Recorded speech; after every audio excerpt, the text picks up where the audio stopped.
жатыр да. Атамның берген Құранын ашып оқи бастадым. Сөйтіп жүріп бүкіл Құранды хатым қылатын шамама жеттім дейді. Енді дейді балдарыма не нәрсе насихат етіп жатырмын дейді. Егер де атам маған жаңағы ишара етіп көрсетпегенде еді дейді, мен ол Құранды не екенін білмей өтетін едім дейді. Мына дүниеден бейнамаз өтіп кететін едім дейді. Құдай тағала маған мылқау адамның тілінен, сөйлей алмай атқан адамның тіліменен ескерту берді дейді да. Құранда айтады ғой Алла тағала. Момындарға ескертіңдер, ескерту пайда береді дейді. Қараңыз.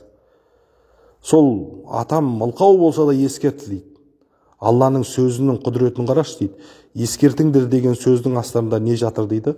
Мылқау адамның өзінің ескерткені дейді, мені бақытты қылып жатыр дейді.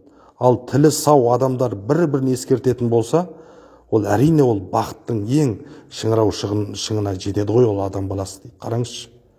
Сондықтан да сізбенен біздің тіліміз сайрап тұрған кезде дұрыс насихат айтып, елді, отанымызды, бауырларымызды дұрыс жолға тәрбиелеуіміз керек екен.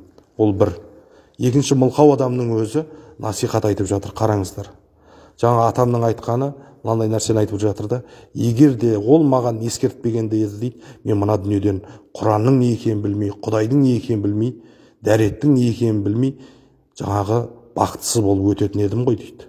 Сондықтан да мен өлетін сағатымда, өлетін уақытымда дейді, мен балаларыма бір-ақ нәрсені ескертем дейді.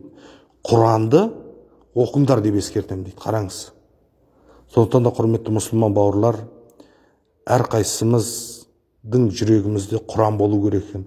Ал Құран болған жүректі Алла тағала азаптауға оның мейірімі жібермейді Құдай тағаланың. Құдай тағала өзінің кәләмі жатталынған жүректі ешқашан азаптамайды. Осы нәрсені естен шығармайық.